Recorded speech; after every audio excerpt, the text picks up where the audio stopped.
Hey, folks, if I could just ask for your attention for a moment. A shout out to Colonel Daniel and Master Sergeant Savannah Vong and the staff that put together this great lunch for our guests today. So I've got some good news for you and some better news for you. The good news is I'm only going to talk for a minute, and you can time me starting right now. And the better news is you're going to get to listen to a great American patriot. He's a patriot who deeply understands what you all do. He's a father of a Marine. He's a son of an infantry soldier who received the Purple Heart at the Bronze Star at the Battle of Pork Chop Hill during the Korean War. He's a global statesman who knows America is a Pacific nation and a Pacific leader. So he's coming to us after finishing an amazing tour of South Korea, Japan, Indonesia, and Australia.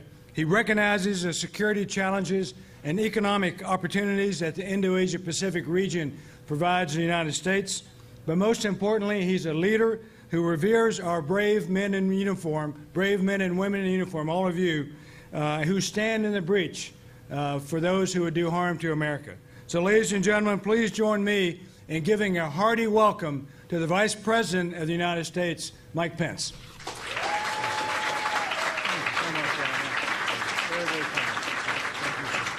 Very kind. How about a big round of applause for Admiral Harry Harris, everybody? This is a great, great leader. Admiral, thank you for that kind introduction. Thank you for your resolute leadership of the U.S. Pacific Command at this pivotal time in the life of our nation. I'm very humbled to be with all of you. Thank you so much for the warm welcome, and most especially, I bring greetings on behalf of your Commander-in-Chief, President Donald Trump.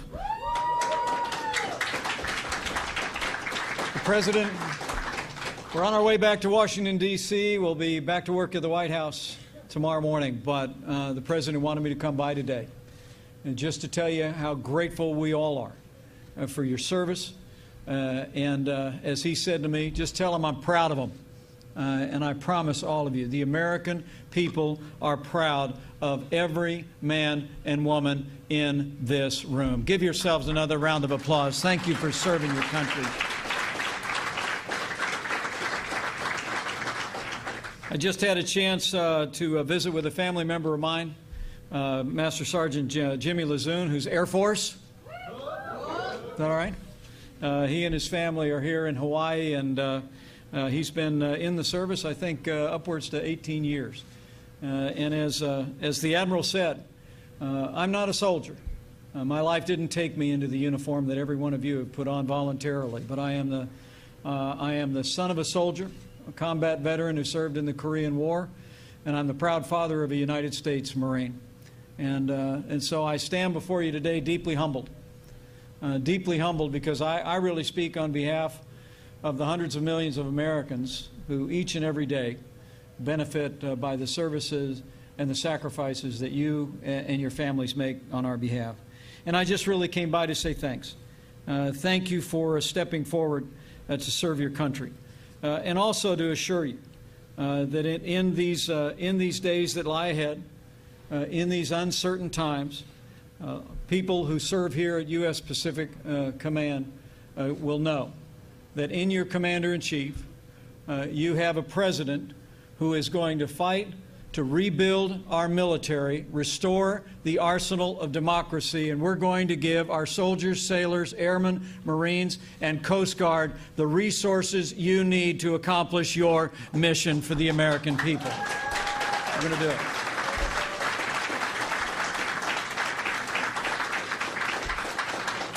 Even this week, my fellow Americans, I can tell you I'm headed back to Capitol Hill. There's a spending bill that's being considered as we speak. The President's working even in what remains of this budget year to begin to supplement our military spending. The President truly believes that the time has come for us to rebuild this military. And the budget that the President submitted, you may be glad to know, had the largest single-year increase in military spending since the days of the Reagan administration.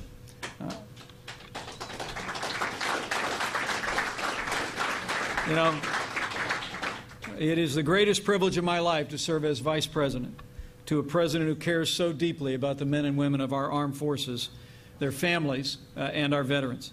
And I know in my heart, President Donald Trump is going to be the best friend the American armed forces have ever had in the White House. So with that said, let me close by simply thanking you. Thanking you from the bottom of my heart for being willing to step forward and volunteer to wear the uniform of the United States of America. You know, it's not lost on any American that the way that you arrive in those uniforms that you're wearing from all the different branches of the service are because you stepped forward. I was speaking to one young airman a little bit ago, and she told me that she just felt early on the calling to serve. And I thanked her for answering that call. And each one of you have responded to the call of your country. And I just want you to know that it is going to be to your eternal credit that here in this time in the life of our nation, you stepped forward and you said yes to America. So I'm here basically to do two things: to assure you of our thanks, the admiration and gratitude of your Commander-in-Chief, and the gratitude of the American people for the service that you render here in this place. But also I'm here to assure you of their prayers. The American people are grateful every day for those who serve around the globe, whether it be the U.S. Pacific Command or in far-flung places in the world, oftentimes separated for months at a time from your families. I want you to know that as you go with our gratitude and you go with our prayers. Each one of you carries with you the strength of this nation and the pride of this nation.